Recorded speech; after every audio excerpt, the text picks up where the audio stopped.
Olá, pessoal. Eu estou aqui para gravar mais uma aula para vocês, né?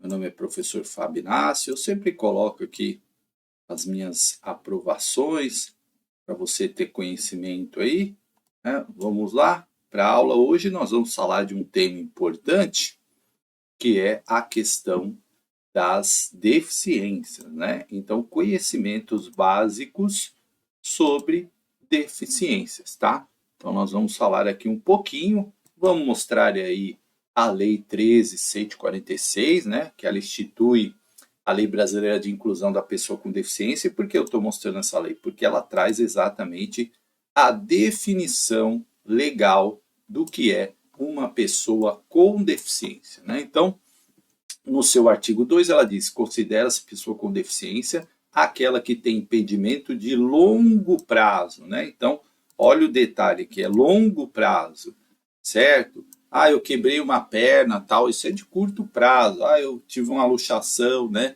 É um impedimento de curto prazo. Longo prazo, né? De natureza física, mental, intelectual ou sensorial. Então, todas essas aqui entram aí como deficiências, desde que sejam longo prazo.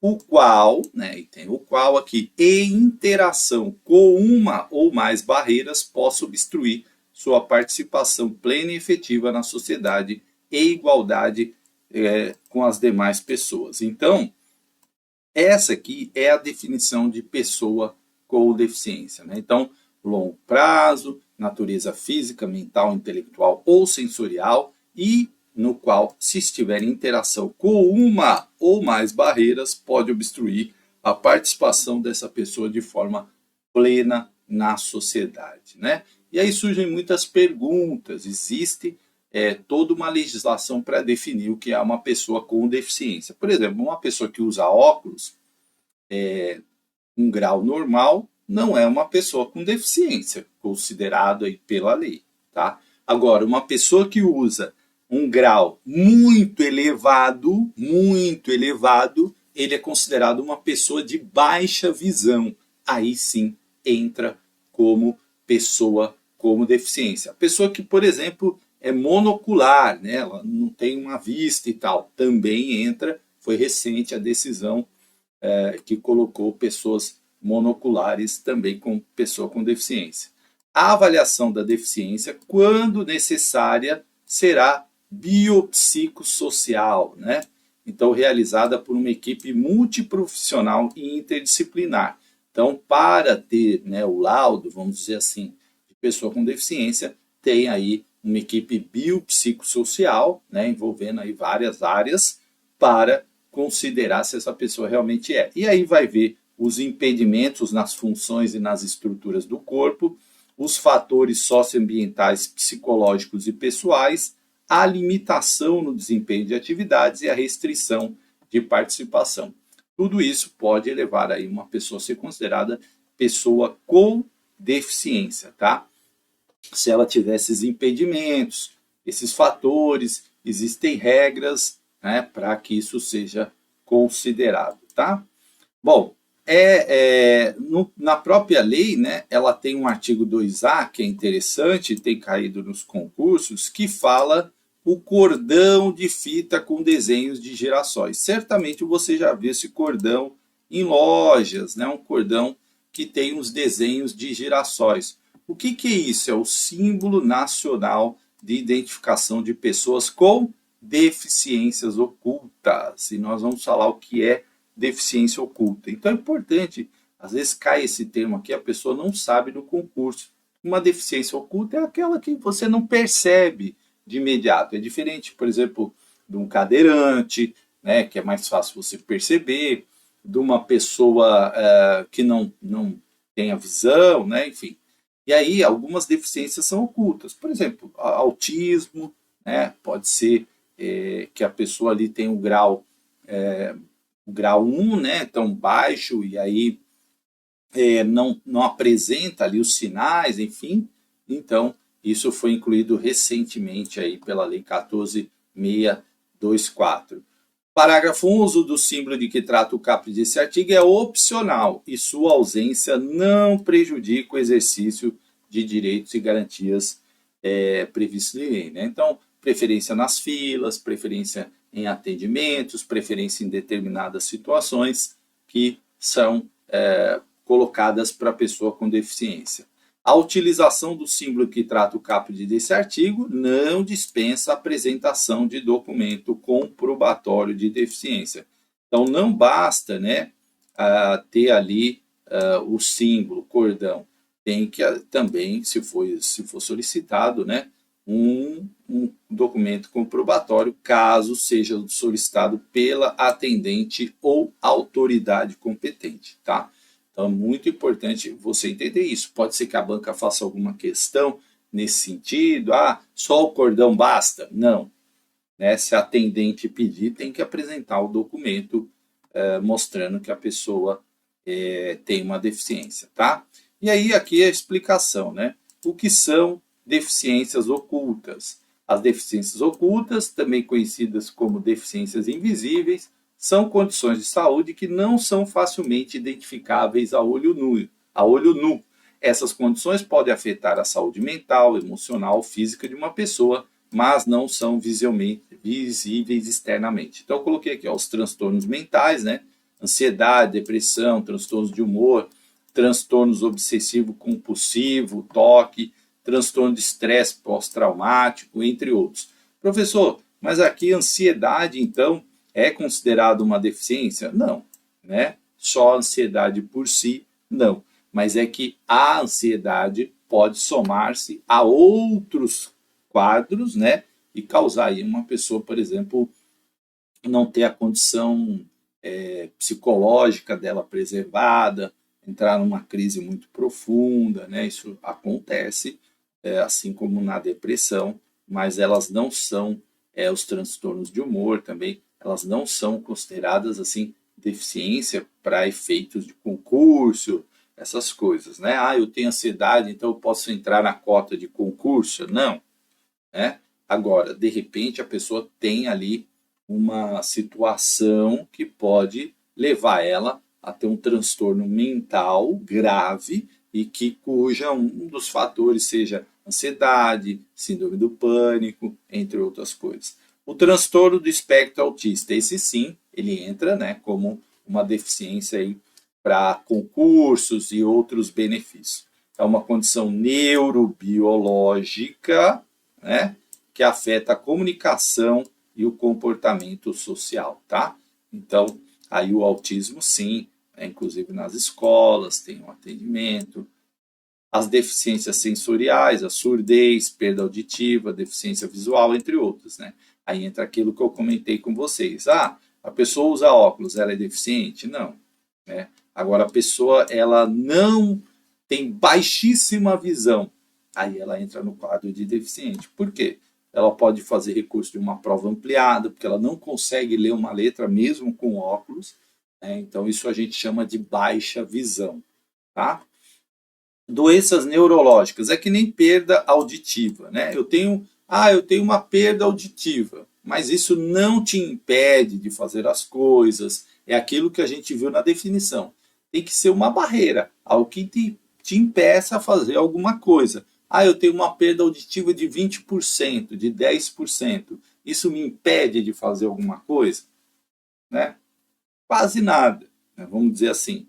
Porque essas barreiras, elas têm que ser algo que acabe te excluindo da sociedade de alguma forma, né? Então, é preciso ter isso em mente, porque senão as pessoas acham que tudo é deficiência, e não. Então, existe uma legislação que regulamenta isso, tantos decibéis de perda, enfim, que não cai no concurso dessa forma, para o cargo que vocês estão prestando, obviamente, tá? Porque aí é muito específico, né? O que você precisa saber são realmente os principais conceitos aí de deficiência, como a gente falou no título. Doenças neurológicas, epilepsia, enxaquecas crônicas, esclerose múltipla, entre outras. Aqui também entra nisso. A pessoa tem epilepsia, né? Pode ser fruto de um quadro de outras deficiências, né? Enxaquecas crônicas também. Eu tenho enxaqueca, então eu sou uma pessoa, não. Mas isso pode estar atrelado a outros quadros de doenças neurológicas, tá? Só para citar o exemplo aí de deficiências ocultas, né? Bom, aqui eu trouxe também a LDB, que fala da educação especial, então também o conceito é importante para os concursos, é o artigo 58, entende-se por educação especial, para os efeitos dessa lei, a modalidade de educação escolar oferecida preferencialmente na rede regular de ensino.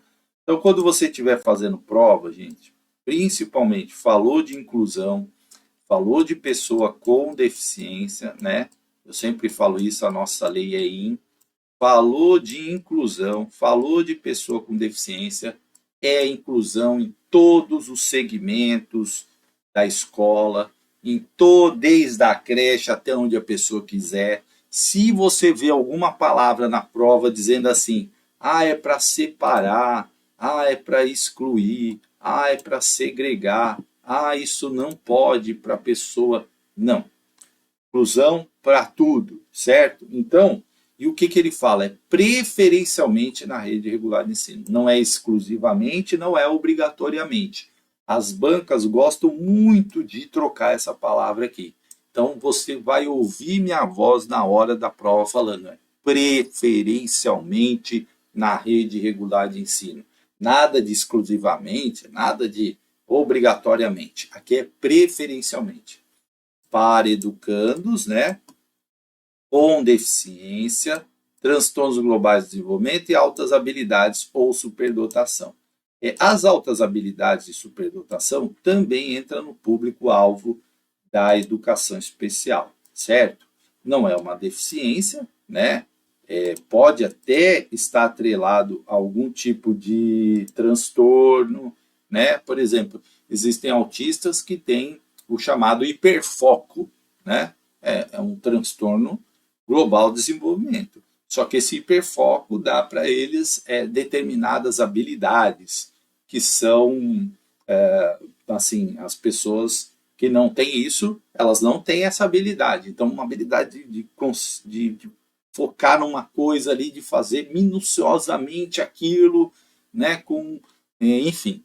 Então, são características de transtornos globais. As altas habilidades são aquelas pessoas que têm uma hiperfacilidade de aprender, de desenvolver habilidades, por exemplo, na área matemática, na área de línguas, então, ou em várias áreas, né? Então, aí são pessoas também atendidas pela educação especial. E por que elas são atendidas pela educação especial? Para que elas possam não abandonar a escola, porque às vezes tudo para ela é muito simples, muito fácil, e se não tiver um trabalho com ela, ela pode vir a ser excluída, né? A desenvolver transtornos aí, como ansiedade, depressão, enfim. Tá? Bom, haverá, né, quando necessário, serviços de apoio especializado na escola regular para atender as peculiaridades da clientela de educação especial. O AE, né, que a gente fala, atendimento educacional especializado, que vai trabalhar ali com a criança, se é uma criança cega ou braille, uma criança surda, libras, enfim, vai ter ali os atendimentos necessários, né, a linguagem de sinais brasileiras. Atendimento educacional será feito em classes, escolas ou serviços especializados, sempre que em função das condições específicas do aluno não for possível sua integração nas classes comuns de ensino regular. A regra é incluir a criança na rede regular de ensino, mas pode, né, ter aí serviços especializados, essa quando a condição específica do aluno não permitir, tá? Exceção, né? Bom, o capítulo 5A da LDB, que também é importante, foi recente também, por isso pode vir muito nos concursos, fala da educação bilíngue dos surdos, é o artigo 60A. Entende-se por educação bilíngue de surdo, para os efeitos dessa lei, a modalidade escolar oferecida em língua brasileira de sinais. E aqui tem um detalhe importante, é a primeira língua. As bancas também gostam muito de falar isso. Então, a língua brasileira de sinais para, né, os surdos é a primeira língua. E em português escrito como segunda língua. escolas bilíngues de surdos, classes bilíngues de surdos, escolas comuns ou polo de educação bilíngue de surdos, para educando surdos, surdos cegos, né, que junta aí duas deficiências, né, a cegueira e a pessoa é surda e cega. Eu já vi, é impressionante, né? Eles entendem a linguagem de Libras pelo tato tocando na mão do intérprete, né? Então o intérprete vai mexendo e ele vai com a mão sabendo os movimentos. É uma coisa impressionante como as pessoas desenvolvem capacidades, né? Quando tem aí dificuldades, né? Por exemplo, o futebol de cegos, é um negócio impressionante, né? Como que a pessoa consegue, ouvindo o barulho, olha o desenvolvimento, né? Ou deficiência auditiva sinalizantes, surdos com altas habilidades ou superdotação, ou com outras deficiências associadas, optantes pela modalidade de educação bilíngue de surdos. Haverá, quando necessário, né, serviço de apoio educacional especializado, com atendimento educacional especializado bilíngue, para atender as especificidades dos estudantes surdos, tá? Também aí atendimento. E a oferta da educação bilíngue de surdos terá início ao 0 ano, na educação infantil, e se estenderá ao longo da vida. Então, sempre que você vê uma questão, gente, a inclusão ela é ao longo da vida e desde o 0 ano. Não tem essa história, vai começar na pré-escola, não, isso aí é só para o ensino fundamental. Não tem. Se aparecer alternativa dizendo isso, tá errado, tá? O disposto no caput desse artigo será efetivado sem prejuízo das prerrogativas de matrícula em escolas e classes regulares, de acordo com o que decidir o estudante ou que couber seus pais ou responsáveis, e das garantias previstas na Lei 13.146, Estatuto da Pessoa com Deficiência, que nós já vimos, que inclui os surdos oralizados, o acesso a tecnologias assistivas. O que é um surdo oralizado? Ele consegue, né, ali falar, né, às vezes com dificuldade e tal, porque como ele não tem o som, né, ele tem que desenvolver essa capacidade. Ele é surdo, muita gente confunde isso, né? Ele é surdo, ele não é mudo, né? Aí antigamente falava surdo, mudo, né? O vocabulário correto é surdo. E por que ele não fala? Porque ele não ouve. Né? Então ele não ouve o som, ele não sabe como é o som. Né? A gente aprende a falar como? Ouvindo os outros, né? E aí a gente vai verbalizando aquilo que a gente ouviu, por imitação, pelo som. Né? É assim que a gente aprende a falar. A gente vê os outros falando e a gente fala. Se a gente ficasse num lugar sem nenhum som, a gente não aprenderia a falar, né? Porque a interação com os outros é que nos leva a desenvolver determinadas habilidades. Por isso que a inclusão tem que ser em classe regular. Por quê? É a interação com as pessoas que vai desenvolver vai desenvolver mais as pessoas com deficiência. Né? Porque a gente vive em sociedade, então é por isso que é importante a inclusão. Então, os surdos oralizados, né, as tecnologias assistivas, para que eles possam ter acesso à informação. O artigo 60b, além do disposto no artigo 59 dessa lei, os sistemas de ensino assegurarão os educandos surdos, surdos cegos, com deficiência auditiva sinalizantes, surdos com altas habilidades ou superdotação com outras deficiências, materiais didáticos e professores bilíngues com formação e especialização adequadas em nível superior.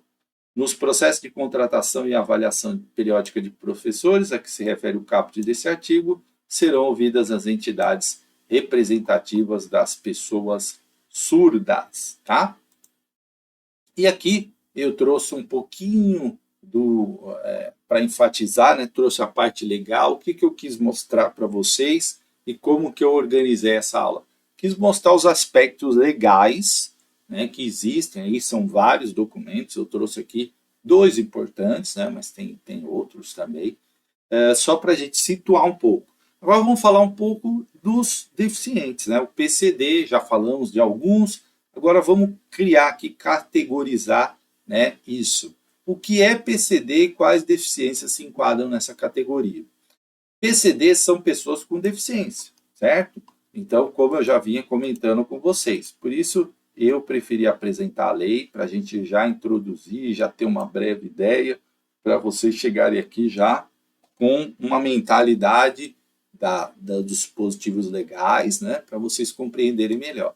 São aquelas que têm algum tipo de dificuldade em fazer certas coisas.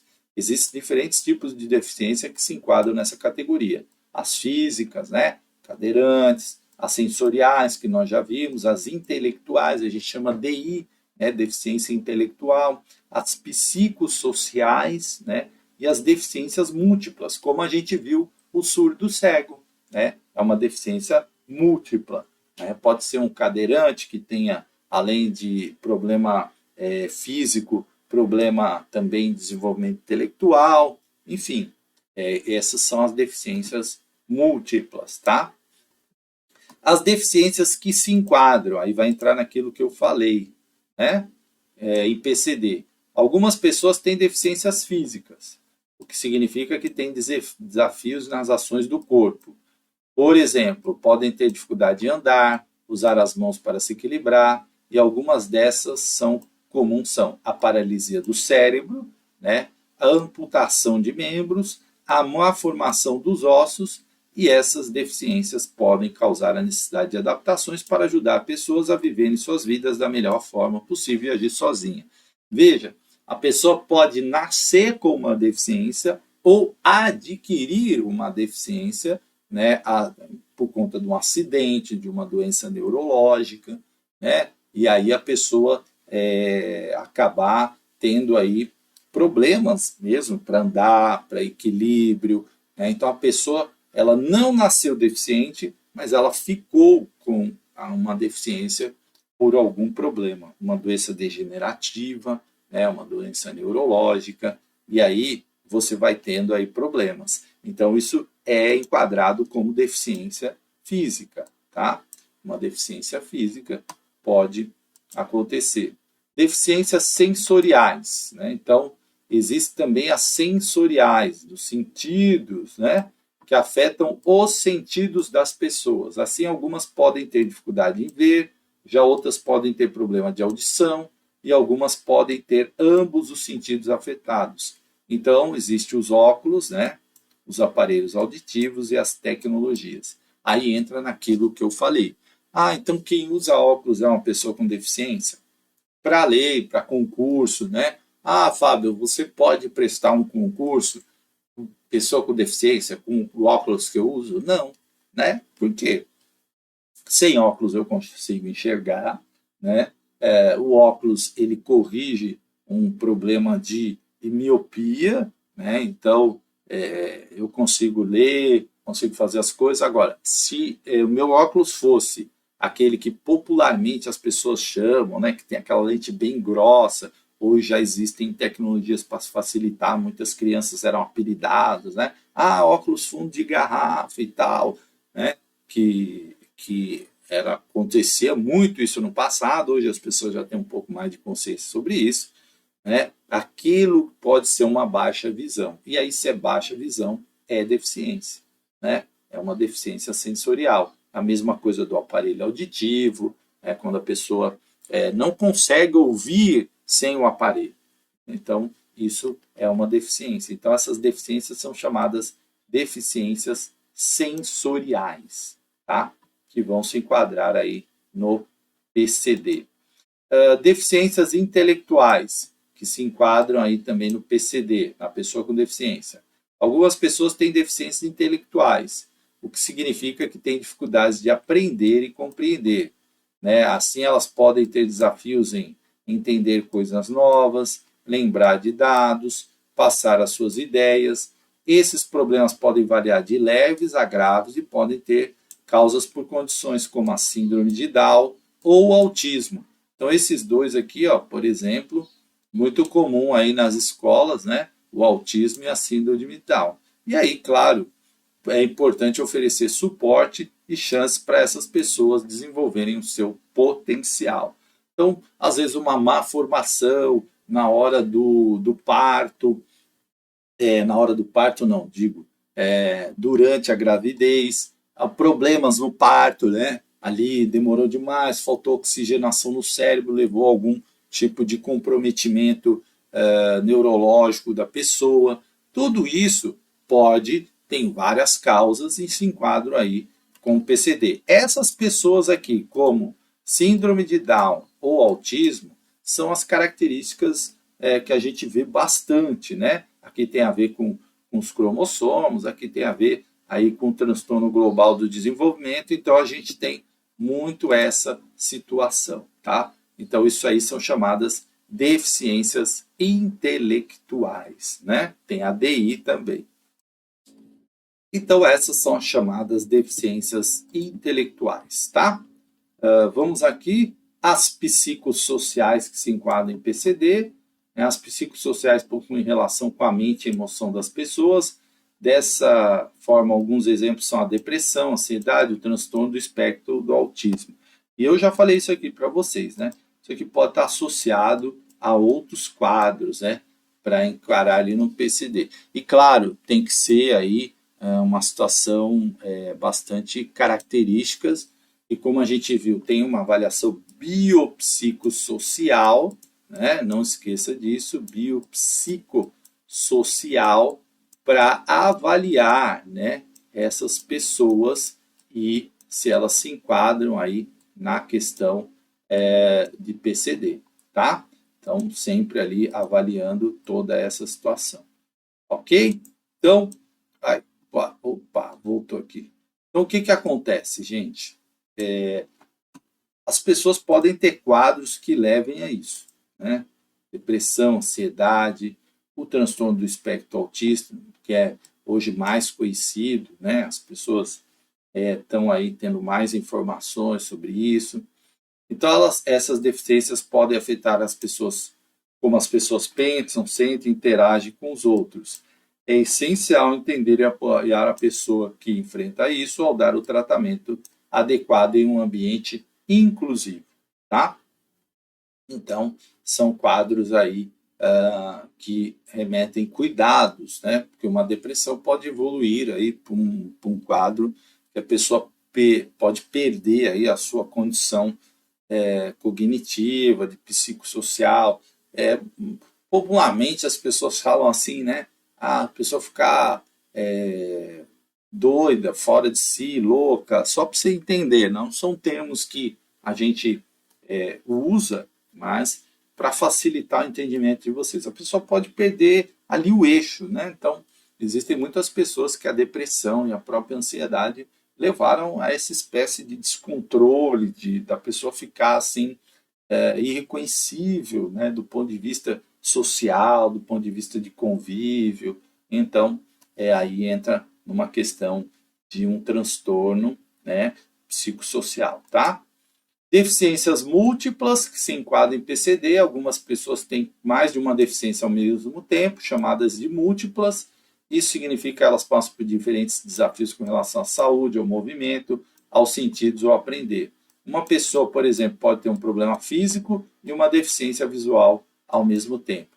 É importante entender os limites e que essas pessoas recebam um suporte, tá? Então, também aí esse quadro da multiplicidade de deficiências, né? Outras que se enquadram em PCD. Algumas, além das ditas antes, existem outras que também se enquadram na categoria de PCD. Por exemplo, algumas pessoas têm problemas de saúde crônico, como doenças cardíacas ou renais, que afetam sua qualidade de vida. E aí, quando a gente fala de doença cardíaca, aquela pessoa que realmente tem ali um problema sério, anda um pouquinho já, né? O coração acelera, tem problema aí renal, enfim. Então, isso pode entrar aqui no PCD. Outros podem ter alergias graves, doenças raras. Assim, cada deficiência é única e requer cuidados especiais e respeito por parte das pessoas. Por fim, todos devem estar dispostos a ajudar e ser solidário com todos, né? E aí eu vou fazer uma pergunta para vocês, né? O nanismo é uma deficiência, né? Pessoa que tem nanismo. Aí, novamente, vou usar um termo que não se usa, né? Pessoa as pessoas chamam de anão. O anão, né? A gente fala nanismo, tá? Esse é o termo correto. O nanismo é uma deficiência, né? Ele é uma deficiência, tá? Enquadrado aí como deficiência, certo? Bom, vamos ver aqui algumas questões. Analise os itens a seguir de acordo com a Lei 13.146, que institui a Lei Brasileira de Inclusão da Pessoa com Deficiência, assinale a alternativa correta. Considera-se, olha só, a pessoa com deficiência aquela que tem impedimento de longo prazo, de natureza física, mental, intelectual, sensorial, o qual a interação com uma ou mais barreiras pode obstruir sua participação plena e efetiva na sociedade em igualdade de condições com as demais pessoas. 2. Assertiva 2. Nenhuma pessoa com deficiência terá direito à igualdade de oportunidade com as demais pessoas, contudo, não sofrerá nenhuma espécie de discriminação. Aí diz assim, a asserção 1 é uma proposição falsa e a 2 é verdadeira, na A. Na B, a 1 e 2 são verdadeiras e a 2 é um complemento da 1. C, a asserção 1, né, as afirmativas, tá? Quando fala asserção, as afirmativas. É uma proposição verdadeira e a 2 é uma proposição falsa. E as asserções 1 e 2 são proposições falsas e a 1 e 2 são verdadeiras, mas a 2 é um complemento da 1. Então vamos lá, vamos analisar aqui essas afirmativas que ele chama de asserção aí, né? Aqui, ó, a 1 tá ok, né? Parece ok, realmente trazendo aí a definição do que é uma pessoa com deficiência, que nós vimos aí na aula. Ah, ok. Agora, olha a 2 aqui, ó. Lembra da minha regra de ouro? Restringiu, limitou. Ó. Nenhuma pessoa terá direito à igualdade de oportunidades. Restringiu o acesso das pessoas com deficiência? Essa é falsa, né? É falsa, essa é verdadeira. Portanto, ó, a asserção 1, a letra C, ó, é uma proposição verdadeira. E a 2 é falsa. Gabarito, letra C, de casa, né? Letra C de casa. Olha aí, tranquilo, né? Aqui, letra C, só para complementar aí, para você ficar com o slide certinho. Ó, no tocante à Lei 13.146, Estatuto da Pessoa com Deficiência, analisar os itens abaixo. 1. O Estatuto instituiu o cordão de fita com desenho de girassóis como símbolo nacional de identificação de pessoas com deficiências ocultas. O Poder Judiciário criará instrumentos para avaliação da pessoa com deficiência. A avaliação da deficiência, quando necessária, será biopsicossocial. Estão corretos os itens na letra A, 1 e 2, na B, somente os 1 e 3, somente os 2 e 3, ou todos os itens. Então, vamos lá. A do desenho de girassol, nós vimos, né? E vimos, inclusive, o que é deficiência oculta. Beleza, certinho. A avaliação da deficiência, eu falei isso, né? Será biopsicossocial. Ok. E é o Poder Judiciário que vai criar instrumentos para avaliação? Não, né? Não tem nada a ver com o Poder Judiciário. A avaliação é biopsicossocial, da área da saúde, da área da psicologia, da área, né, já falei, da medicina, né, enfim. Então, aqui é letra B, porque o 2 não tem nada a ver. Gabarito, letra B de bola, tá? B de bola. Olha aí, mais uma questão. A Lei 13.146, Lei Brasileira da Inclusão da Pessoa com Deficiência, ou conhecida também como Estatuto da Pessoa com Deficiência, estabelece acerca do direito à educação. Então, vamos ver aqui, ó. Sistema educacional inclusivo a partir da etapa obrigatória da educação infantil, sistema de educação inclusivo a partir do ensino fundamental, inclusivo ao longo de toda a vida, direito inclusivo na educação básica, bem como aprendizado ao longo de toda a vida, e sistema inclusivo em todos os níveis e modalidades, bem como aprendizado ao longo de toda a vida, né? Então, vamos entender aí qual é a alternativa mais completa. Por quê? Quando ele fala a partir da etapa obrigatória, já tem uma limitação. Por quê? A obrigatória é na pré-escola. Então, quando que a gente tem que matricular a criança? Quando ela completa 4 anos, até dia 31 de março, na pré-escola. Isso é obrigatório. Então, então não tem inclusão na creche? Claro que tem. Lembra que eu falei? Limitou, restringiu, já era, né? Aqui, ó, a etapa obrigatória do ensino fundamental, não, é desde a creche, né? Aqui fala ao longo de toda a vida. Mas vamos ver aqui, ó, educação básica, né? Aqui, não, é em tudo. Agora olha essa aqui, ó, inclusive em todos os níveis e modalidades. Opa, ó como ela é abrangente, né? Inclusive em todos, né? E ao longo da vida. Letra E, né? Letra E, tá? Letra E tá corretíssima, ela tá mais completa, né? E tá de acordo com o que diz a lei, né? Então a lei diz exatamente isso aqui. Ah, essa aqui não tá errada, mas ela não diz corretamente como está na lei, certo? Portanto, é gabarito letra I, né? Ok, gente? Então, a gente procurou aí abordar essa questão das deficiências para vocês, né? De uma maneira sucinta, para que você entenda.